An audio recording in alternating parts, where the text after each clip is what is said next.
Welcome to this episode of GymInformer podcast. I'm Chris Gilbert, your host for this episode.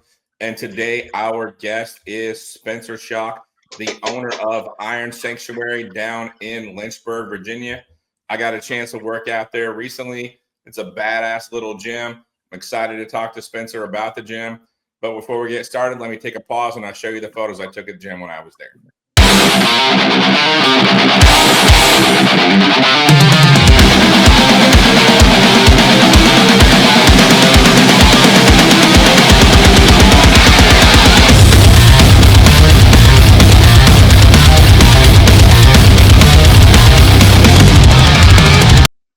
All right, Spencer, I'm excited to talk to you about what you're doing down there in Lynchburg. But before we get into the gym, how did you become a gym owner? What was your path to becoming where you are now? Yeah. Hey, first off, Chris, man, really appreciate you having me.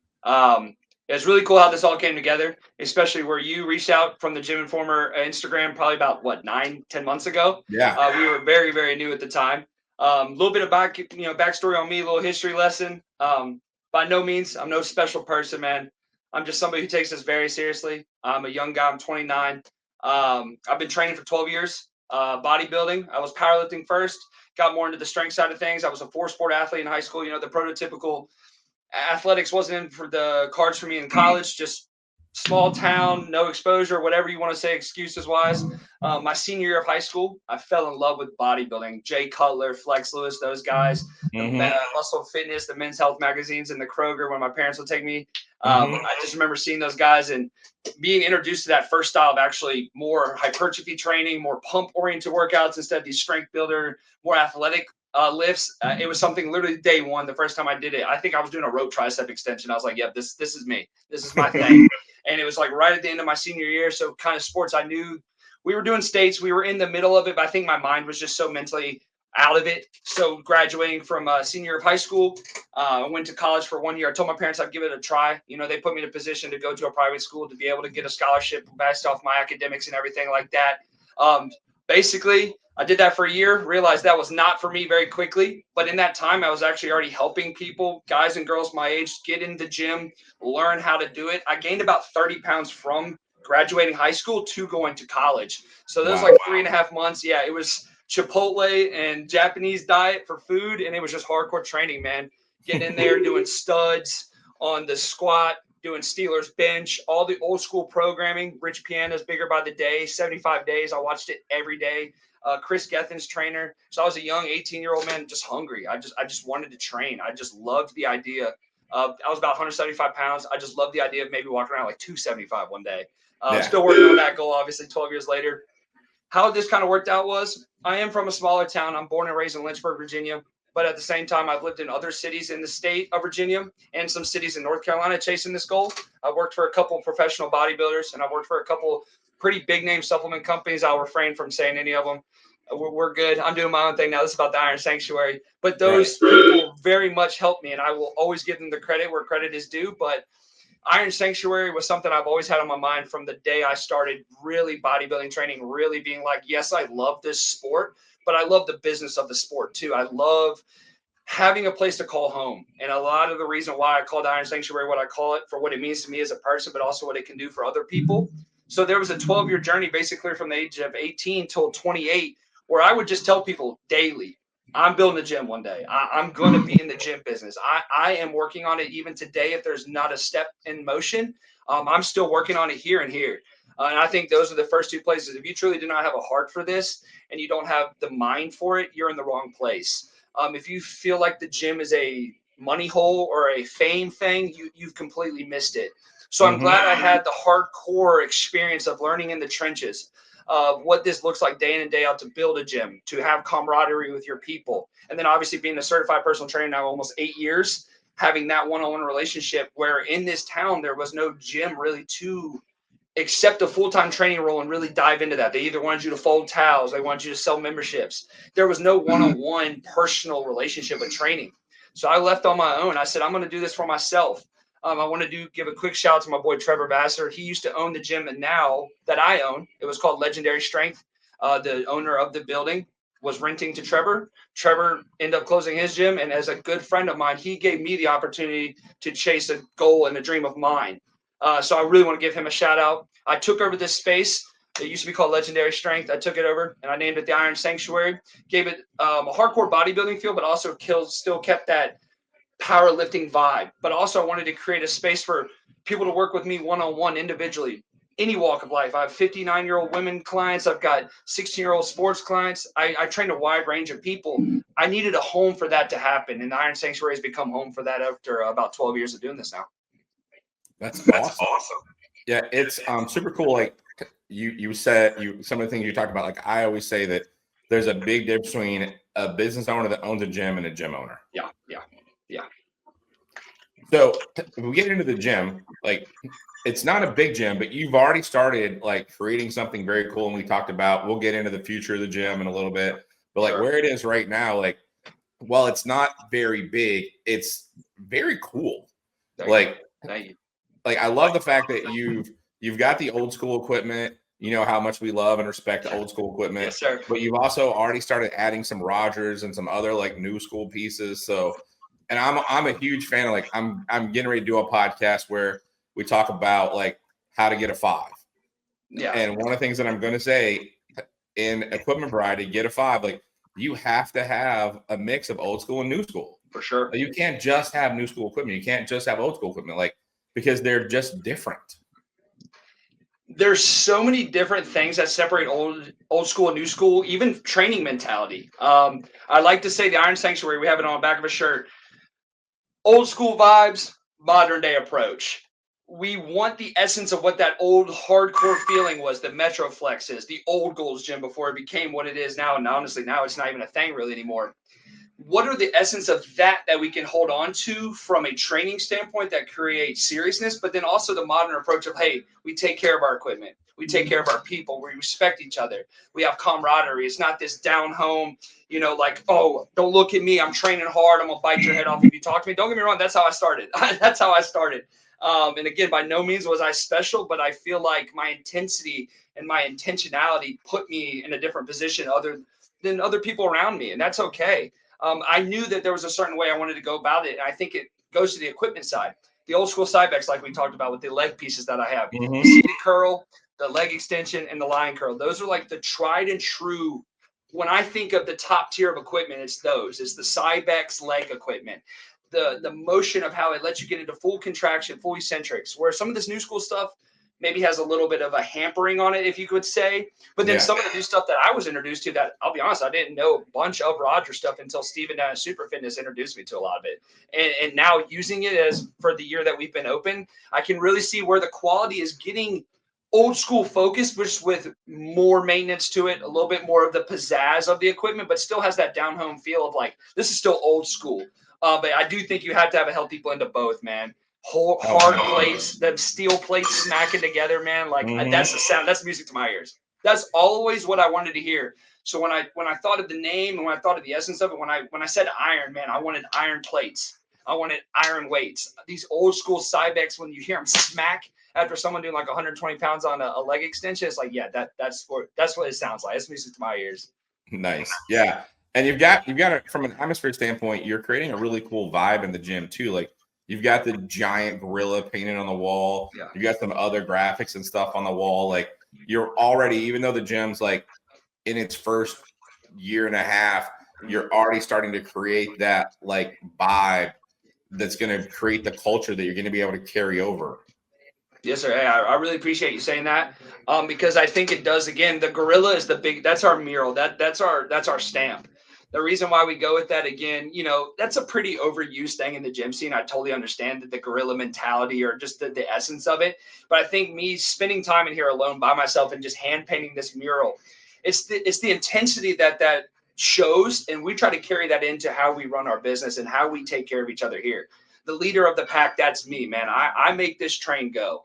If I start to slack on my motivation, if I start to slack on my intentions, that's going to fall on everybody else. So when I see that mural every day in the wall, it's hard for me not to get a little fire up under me and not feel that intensity and be like, hey, we are doing something different in this town. And don't get me wrong, Lynchburg is nothing to really shake a stick at. Nobody probably even knows. If they see this podcast, they're gonna be like, what's Lynchburg, Virginia?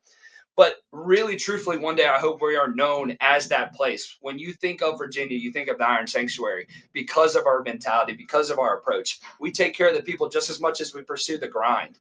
I think you can do both. And the mentality behind the gorilla and the mentality behind this gym, only in a year and a half, is in its intensity, man. We're serious about it, and we're not shy about it. And you came in, you heard the music, you heard how we bump. It's hardcore music. I'm a big shout out to August Burns Red. Met those guys. So we listen to heavy music, hard, heavy metal, death metal. That's my stuff. We've had people come in here and be like, hey, this isn't for us. And I'm like, hey, nice to meet you. I hope you find your way. We're going to do this our way. Yeah. It's kind of that mentality, like the gym's for anyone, but not for everyone. Yes, absolutely. Everybody's welcome. Every walk of life is welcome here. And me and you kind of had a conversation about this a little bit. My personal beliefs aside and my personal intentions aside, this place is for anybody and everybody, but we will do it a certain way. We hold that standard because it's the right standard. It's separating results from our feelings and our emotions. We come in here and we put a serious attitude behind what we do, and we show up and we put our money where our mouth is, for sure. Yeah, it's definitely not a coffee shop where you're going to go hang out after work just to like shoot the shit with your boys. For sure. We keep it small, and you saw the size. We're a 2,000 square foot space. We don't really even have a place where you can stand and talk. It's get on the plates, get on the weights, get on the dump, or go home. Come as you are. You're welcome. But the second you're done, the next wave of people's coming in. Let's train. Right. 100%. Yeah, I love that. So we talked about some of the things that you're doing really well. And I think especially for where you are in the gym, like you're doing a lot of things really well. Is there something you wish you were doing better? Oh, goodness gracious. Yeah. So many things. But at the same time, I think it's a learning lesson for me. The two biggest things I would think that we really need to work on is one, realizing and remembering, first and foremost, remembering that we are in a different lane, in a unique area. We are in an area, where what I do is not seen as normal. The way my appearance comes across is not normal. That could either be seen as a negative or a positive. And I think the biggest thing is at first I always saw it as competition. It's like it was negative energy that I could use and channel to try to prosper.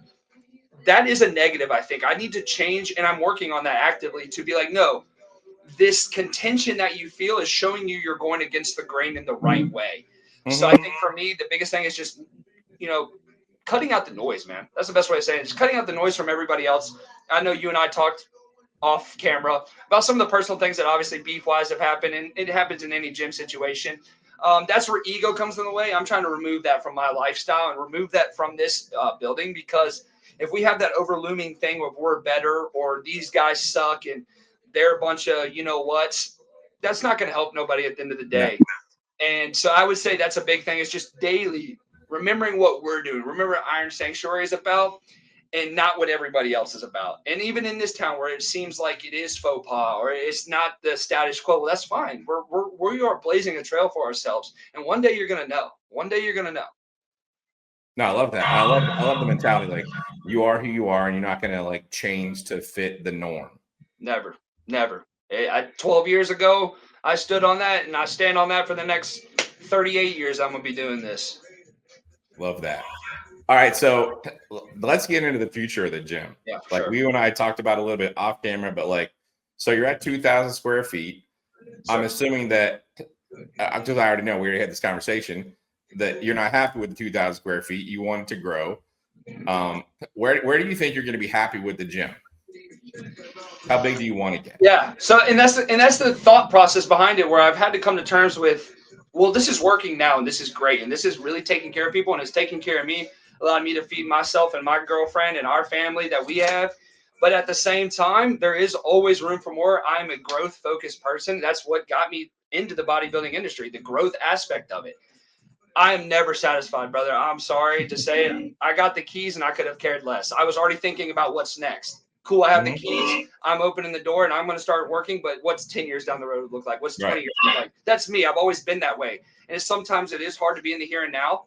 But currently, we're in talks with expanding to the next one over for another 2,000 square foot. So we would at least be a 4,000 within hopefully the next year.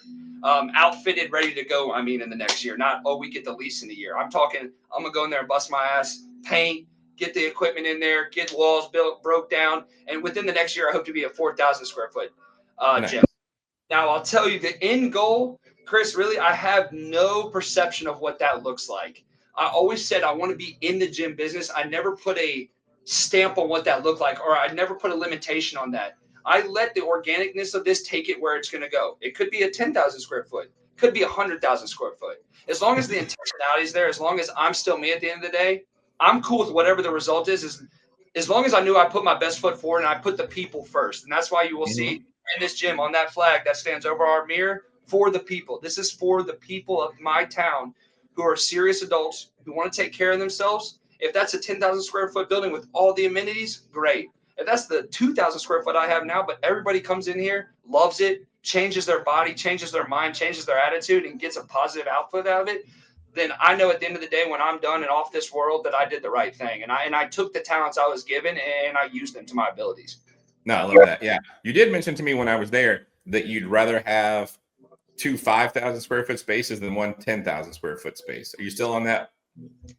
I think it's just all the heart and the intentionality behind it. If the bigger you get and you outgrow your vision, and the bigger you get, that's where the drama starts, or that's where the contention starts, then no, I don't need that. That's not for me. Mm-hmm. I'll be honest with you, man. I know that everybody says this is a super cliche thing. The money is not the motivation for me. I promise you, if I was in this for the money, there would have been a lot of different ways to go about this. I'm in this for what I know it can do for people because I've seen people change their lives. I've even changed mine. Bodybuilding has completely kept me alive. I can promise you that. This has changed everything about who I am as a person. And even the relationships I share with the 130 people we have, plus my clients, who knows what the number is? It doesn't matter what the number is. As long as we keep our heart and our mind in the right place, 2,000, 5,000 square foot gyms of real intentions where real results are happening and great camaraderie is happening. Dude, I think I did the best. And if it was 250,000 square foot gyms, as long as we keep that intention, as long as I'm still me at the end of the day and I don't compromise my feelings, beliefs, and my intentions, then, we'll let God take the rest on that one. Oh, no, I totally get that. Like, I love the, like, medium-sized gyms. Like, I think that when you get above, like, 15,000 square feet, Yeah, like, it's really challenging to keep that intimacy that you have in, like, a 10,000 square foot gym. I agree. And I think a lot of the area that we're in now, where some of the people have built gyms recently within the past 3, 4, 5 years. And again, I'm the newest one on the block for sure. But some of the newer in the 5-year range, I think they went for the pizzazz, the lights, the cameras, the flash. The intentionality from the start was not based on the quality of the training. So I think they already missed the mark, and that's to each their own.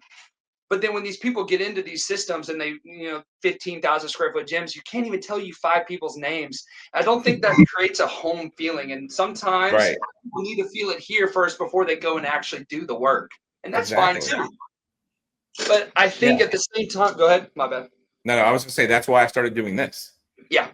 Like, because I was 300 pounds and kept going to corporate gyms and kept quitting because it was miserable to work out there. I finally joined a locally owned gym and became a part of the family and dropped 70 pounds in 1 year because I was a part of the family and people had my back. And like, if I wasn't in the gym for a couple of days, they're like, dude, where you been? And like, as I started getting in shape, they're like, hey man, keep it up. We're watching you. Like, Culture is the line driver, right? That covers everything. If your culture is intact and it's true and it's genuine, I think that takes care of a lot of the riffraff. A lot of people know they're not welcome based off how your people act, not how we and you have to talk about them or how we approach them. The people will let you know you're not a part of us because of how you're treating us. And again, to some of the gyms around here, we are a big college town. So no disrespect to the people that obviously choose to come to school here, but they have a beautiful gym facility, but it's overran because there's so many kids on campus. That's okay. But these local gyms kind of get overran by a lot of these kids, and I think it's a lot of posing, it's a lot of cameras, it's a lot of talking, not really intentional training. And I've been training longer than Instagram's been an app. So it's like I didn't get the whole idea of filming myself to lift. I never understood that. And maybe it's me showing my age, and I really don't feel like I'm an old soul, don't get me wrong, but 29 ain't that out the loop. But I truly feel like from an intention standpoint and a training standpoint, I'm out of the loop. I'm a grandpa. So when you come into here, the fact that you get to talk to the owner one-on-one, the fact that you get my personal phone number, the fact that we we correspond back and forth. I set up your payment options. I can help you out one-on-one. I think having that smaller feel in a smaller town keeps people in the doors. When you open a 15,000 square foot facility and you feel like you don't ever have to show up and nobody can tell who the owner is of the gym, I think that's already a huge missing mark. And we have that around here for sure. And that was one thing I did not want to do. I love this. I truly love this. You could take all this away from me today and I'm going to build the next one. I will be in the gym and I truly love it. And without that, I don't have hobbies besides going to see metal music. I have no hobbies. This is my life. So when that is the driving force and motivation of the gym, I don't care if it's 2,000 square foot. I don't care if it's 200 square feet. We're just lifting dumbbells and barbells in a little space together. If the intentionality is there and the camaraderie is there and the true people over the finances aspect of it is there, I think you can really succeed. Well, and also I think you're right. And like when the bigger your space, the bigger your overhead, and it becomes more challenging. But along also with what you said, like one of the things I always do when I go to a gym is like, as I walk around, I'm like, hey, what do you guys think about Spencer? And if nobody knows who Spencer is, it's probably a shitty gym. Absolutely. I could not agree with you more. And unfortunately, the final nail in the coffin for me to get out of the rat race, I always call it the rat race of this town of where big guys with big money come in and they have no love for the gym. And I'm speaking very specifically, and I hope certain people watch this. I'm speaking very specifically of certain people where their intentions are so incorrect, but their pockets can take care of it. But then when you get inside of the inner workings of their gym, you see where all the creases are at, where all the holes in the foundation are, because the culture is shit, the training is shit, and then the intentionality, it starts at the top, and you already know what their motivation is. That has allowed me to do what I do because people truly believe that I love this enough to sit here till 7, 8 o'clock at night, get here at 6 in the morning, 5 in the morning. It doesn't matter to me. Trust me. You will see me, you will know me, and I will make it a point that if you come to the Iron Sanctuary in Lynchburg, you are home. It might be your home away from home, but when you come in here, I'm going to treat you like one of my own. I don't think you're special. I don't think I'm special, but you're a human and you're on a path to bettering yourself. And I respect that in people. This ain't about a show. This ain't about what money we can get out of this. It ain't about, oh, look at me, I'm in my PJ pants. Dude, that shit, man, is for the birds. I, as a young adult, cannot stand that, man. It's so piss poor mentality. And we have that so much in this town. I wanted to create a place for the adults to come in, be around like-minded individuals, no drama, and train hard. Yeah, I love that. Yeah, and for anybody who's watching this and like, this is probably Spencer out of 5. We've had multiple conversations now, and everybody probably thinks this is you at an 8. Like, this is probably you at a 5. This might be a 3, brother, but yeah, you're right. And like I said, and people can say whatever they want about me, and I'd own it. I respect. I love the intensity. I love it, man. I call it shoot it straight as it is. I'd invite somebody to this little podcast if I could. I'd be like, hey, why don't you hear what I've got to say? Because again, I don't pull no punches with this because I know where this is. I know at the end of the day, you can take this from me and I'm gonna do it again. And I know some people have been given the opportunity of financial success. There's nothing wrong with that. But when their heart and intention isn't in the gym, and your first thought process is, oh, I can use mommy and daddy's money to go build a 15,000 square foot gym with all the inner workings, with all the beautiful luxury that you think people want. And I know that you don't love the gym and you clearly don't look the part. I think a big part of the gym is looking the part. If you're going to sit here and preach to these people, look like you actually walk in the gym and do a damn thing. Yeah. 100%. I bumped it up to a 5 for you. I bumped it up to a 5 for you, Chris. Yeah. And you are definitely not a small guy. I appreciate that, man. But also at the same time, I think heart size goes a little bit farther than the body size. Oh, 100%. Yeah. Yeah. And that's one of the things that I love. I love gym owners that are passionate about what they do, like are really there to like for the members. Like it's not a job. It's a passion. It's a calling. Like, and that's why I do what I do. I mean, this isn't like GymInformer is not like putting food on my table. No, this is my passion, so. And I know this is, your podcast and everything, but I really, man, do want to give you a shout out, Chris, for real, man, because you stayed intimate in our messages, man. You were on it. You're like, hey, I can't make it now. Can we do this? And hey, one day I'm gonna come see you. Like that was so cool for me to know, one, I really appreciate what you said about my Instagram, how organic it is. I just stand in front of a camera and talk and don't edit it really, and I don't care because I hate social media. I think it's toxic. But it clearly gained somebody's attention like yourself who, brother, you met some big names in the industry. And then going and shopping with Steven like I did, that man knows everybody in the industry. I'm a nobody. I'm a nobody. But the way y'all treated me, it truly ignites another fire inside of me to be like, hey, somebody saw my intentions. Somebody saw my heart truly for what it is. And somebody like you taking the time to make the travel happen and set up something like this, man, I really appreciate what you do, man. And I hope that somebody else is thank you. Well, I think that's one of the things that that separates what we do from a lot of other people out there that are doing like gym reviews. And I'm not trying to take this podcast episode about your gym and put it on us, but no, for sure. You'll see anything you see that we do is about the gym. It's never about me. I hate being in front of the camera. I'm only in front of the camera because it's part of the process. Part of the job. Yep. Part of the job. And I videotape myself working out at every gym just because I've had multiple people say to me, have you really been to all those gyms? Yeah, you see me working out there. I videotape myself there just so you know I've been there and I did work out, because I don't review a gym I haven't at least done at least a few sets in, and absolutely. So you can't review a gym if you haven't worked out there, and it's not about me, it's about the gym, it's about the gym owner, and I love telling the story. So and I'm appreciative of the opportunity. I feel like more people in my position get stuck in the idea of okay, well, I love the gym, but I want to make money off it. And I understand we all have to work one day. That is the inevitable factor of life. We have to work.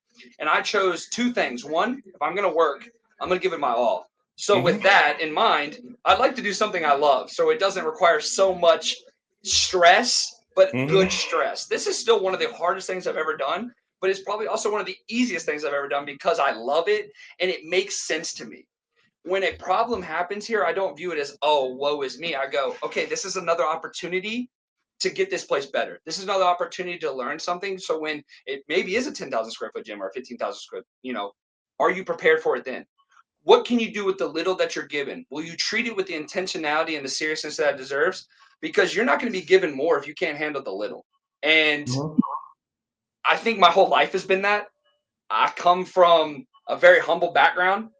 I come from a very, we made it, you know what I'm saying? We made it through. And I think that idea translates into the Iron Sanctuary. Come as you are.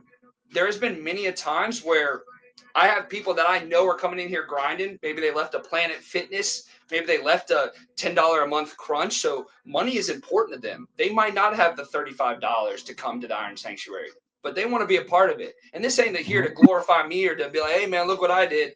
But I look out for people on the end because I know what their heart is. I know what their intentions are. And I go, if you get into the Iron Sanctuary, not just your gym life will improve, maybe your whole life will improve. You'll go out there and have a new motivation. Maybe things start going your way. Maybe you do get the new job.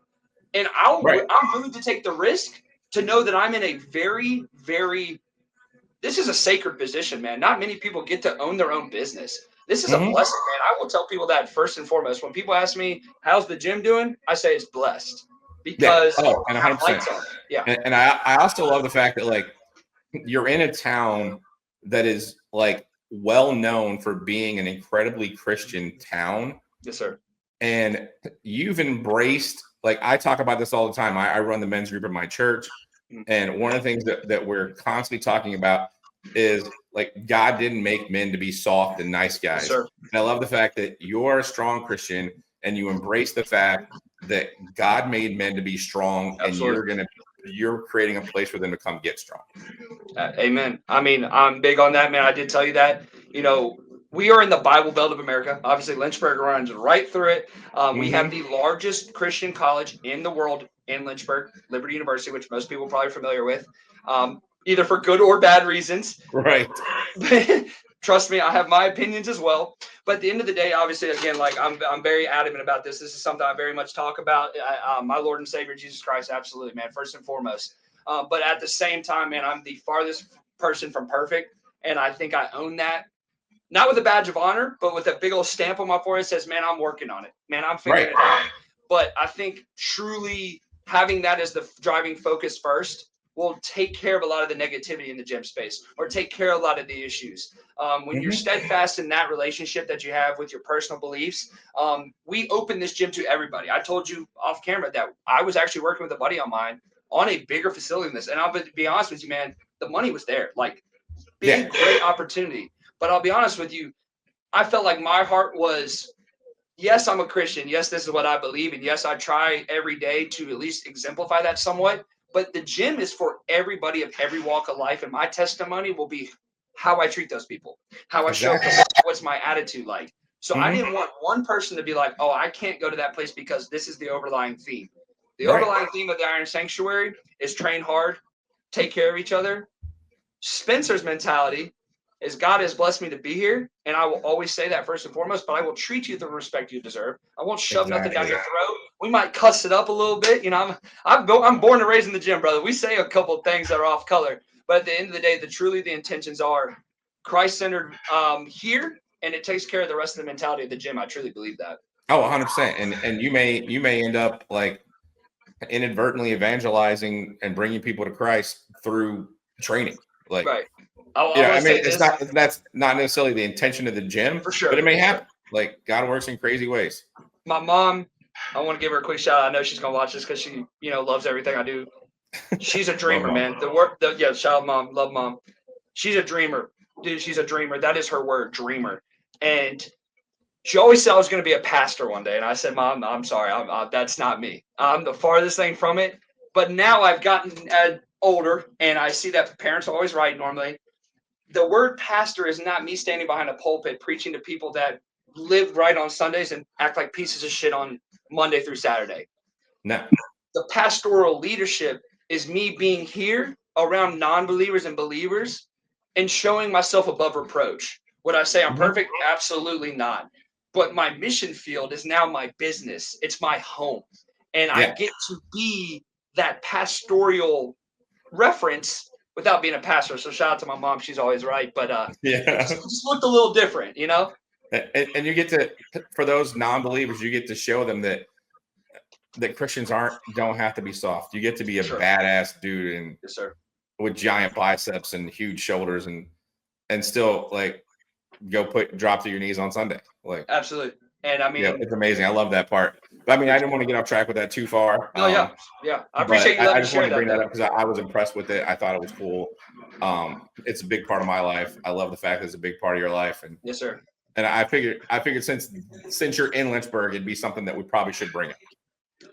And yes, it's obviously a big key contributing factor to this area, but also I do appreciate, you remembering we talked about that, and I appreciate obviously an opportunity to be able to share that. I think testimony is important, but at the end of the day, we're also here talking about the Iron Sanctuary. We're here talking about what the gym is and what it can do for people, but also I know that it's a blessing first and foremost from him. And then we're going to talk about the essence of why, with the talents I'm given, the effort, 10 times the effort I'm going to put in to make sure that we keep it available for people. Oh, 100% for everybody. Yes, sir. No matter who you are. No matter what. And that's the thing. You will be treated the same way, and you're loved. And you're loved from a gym standpoint, but also a God standpoint. As long as you want to train hard. As long as you want to train hard. And we don't accept anything less than here. And I promise you, you had a little bit more of a morning view and a mid-afternoon view on a weekend, but on a weekday, you know what's going on in here, brother. You know what's going on here. You saw it. I'm a 4:30 in the morning gym guy, so more power to you. More power to you. Nobody goes to the gym at 4:30 in the morning unless they're ready to train. It takes a different, special type of person to be able to get up and do that. I can train clients that early. Me getting into that little dark space, maybe not at 4:30 in the morning. Maybe after a couple meals, I can get a little angry. Yeah. One of the things we always ask gym owners, and you've had your gym for what, a year and a half now? Roughly, yes. So you've been through some growing pains, you've been through some things but it's all still fresh enough that you should be able to give some pretty good advice, I would think. So is there any advice that you want to give to somebody who's thinking about opening a gym? Oh, absolutely. And this again comes from the heart, man, truly. If you love it, don't take no for an answer. Do not take no for an answer. I can't tell you how many times where I had wrote business plans up and maybe I thought this was going to work out, or I had maybe this lease on this particularly worked out, or, oh, hey, man, the money's here now, but then a car would break down, the money's not there. Just absolutely do not take no for an answer. If this is truly your passion and you're afforded the opportunity, if you're afforded the opportunity, show people why. The biggest thing here was the running joke from my old gym that I used to work at, how I feel about them, that we wouldn't make it 8 months. That was a running joke from that gym. Oh, that guy over there, 8 months won't make it. Well, first off, nobody knew for the first 4 months that I owned the place that it wasn't even open. I was taking my time to build it out the way that I wanted. So do not take no for an answer. Don't take the opinions of others to heart. If you truly love this and you want to get into this business, know two things. One, it's going to be one of the hardest things you've ever done. It will be one of the hardest, long hours, long days, traveling, equipment breaking, you're on the ground fixing stuff. It will be one of the hardest endeavors that you ever have. But the one person that comes up to you says, hey, man, I needed this place, it will make all of that worth it in the end. And then at the end of the day, when you lay your heart, head on the pillow, you can say, hey, I gave my best effort. I didn't take no for an answer. I let my passion for what I love supersede all these other things that could get in the way. All these obstacles do not matter when you truly love this. And yes, there's going to be a lot of downfalls. Before we got on this call, what did I tell you? And I have no problem saying this on a live recorded podcast. I had a trainer quit 20 minutes before we got on this call. Yep. I am the only gym in town that lets you do rental fee without, I don't need you clean my bathrooms. That's Spencer Schock's job. I'm the owner. I clean my bathrooms to the standard that I believe. You show up, you train your clients. I don't want no part of it, and you go home. It's the easiest gig in the world. But 20 minutes before we got on here, I had somebody quit on me, basically saying my approach to it, or how we handle the gym, is why they can't do this anymore. You will deal with stuff like that all the time. So just, don't take it to heart. Focus on who you are and who you are, and don't take no for an answer, man. If you love this, I am a product of prayer and hard-ass work. And 12 years later, no matter how many times I sounded like a fucking idiot saying I'm going to own a gym, guess what? We're standing right now in the Iron Sanctuary owned by Spencer Schock. Nice. Love that. Yeah, I appreciate it, Spencer. Thanks for coming on. We've been going for a little while now, so I appreciate it. And we look forward to seeing what's next. So, definitely stay in touch. You're a part of the GymInformer family now. And yes, sir. Let us know when the gym gets a little bigger. We'll come back down. I appreciate it, Chris, man. Thank you for having me. Thank you for letting me, tell my story. Thank you for coming down finally. I know we had been trying for months to get it. I do truly feel part of the GymInformer family. And dude, you're giving young guys like me an opportunity to do something special. And keep doing what you're doing, man. I can't wait to see what this grows for you. And yeah, you're going to be back. The day we open the Iron Sanctuary 2.0 at the river cutting, I want GymInformer there. Nice. Can't wait. We're looking forward to it. All right, Chris. Thank you, man. If you enjoyed this podcast, please hit the like button and subscribe to our channel for more great content.